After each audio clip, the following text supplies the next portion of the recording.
Disney had one of their worst years in history in 2022, and throughout the first half of 2023, it hasn't got any better. In fact, it might have gotten significantly worse for them, despite firing Bob Chapek and bringing Bob Iger back, despite saying, we're going to make things profitable, guys, we promise. That hasn't been the case, at least not yet. We continue to see animated movies bombing at the box office for Disney, now 3 straight massive flops for them, in addition to all the other losses they've had at the box office. Nearly $4 billion lost on streaming just in the past year. And of course, that stock price continues to hover under $90 per share. And now it's gotten so bad that the experts, the analysts out there, have decided to once again downgrade Disney stock because nobody has any faith that it's going to turn around anytime soon.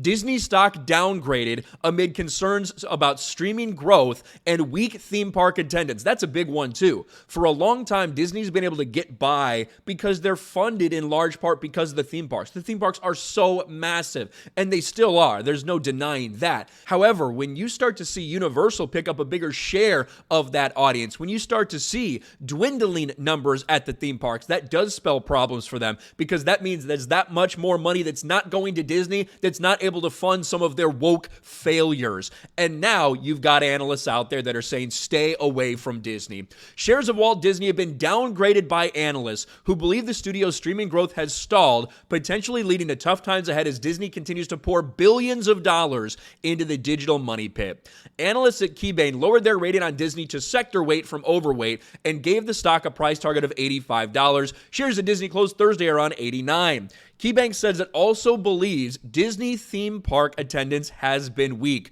Quote, Disneyland growth due to its 100th anniversary is more than offset by Disney World's contraction for comparisons against its 50th anniversary. We worry the tough comps are not properly reflected in consensus, the report said.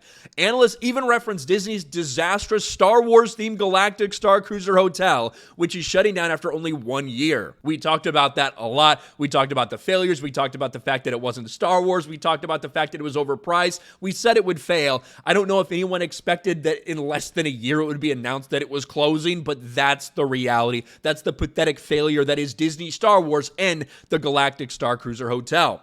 KeyBank says it expects further losses from Disney Plus and Hulu as growth slows amid growing competition. As Breitbart reported, domestic subscriptions have stalled. Yes, for the past 2 quarters in a row, Disney Plus lost subscribers. It was, I think, 2.4 million the first time, and then it was over 4 million the next. Now, granted, a lot of those, millions and millions of those, come from overseas. They lost some contract with some cricket organization in India. I believe that was a big reason. But you can't deny that also domestically, they're losing subscribers too. That was in the middle of Mandalorian Season 3, what should be a time where they're attracting people to Disney Plus, but they lost hundreds of thousands of subscribers here in America. That is sad and pathetic, but this is the state of Disney. This is what we've been talking about for a long time, that Disney tried to hide behind, but they can't anymore. Families have now rejected Disney wholeheartedly when you look at family animation. Of course, when they decided to go to war with the state of Florida to fight against parents' rights, yeah, it's no wonder that a lot of families have realized that Disney does not represent my values and I don't want to support them anymore. Disney subscriptions experienced a steep drop-off during the first 3 months when the woke streaming service lost 4 million globally.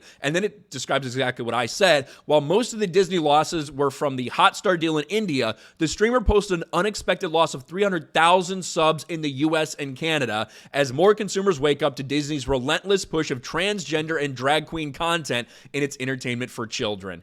Yes, it's losing $1 billion every month. That's about the average for Disney. Over $4 billion in the past year on streaming. Of course, we know the box office. They've lost nearly $1 billion at the box office with their last several releases as well. It is a pathetic state for Disney, and all the analysts are looking at this now and saying, yeah, Disney stock price, we need to continue to downgrade this thing because it doesn't look like there's any hope, at least not anytime soon, for this company. They have done this to themselves by focusing more on identity politics and agenda than on entertaining people. And this is where they are. Let me know your thoughts about all this in the comments section below. Smash a like button, subscribe to the channel, ring the bell for notifications, share this video out there, and I'll talk to you later.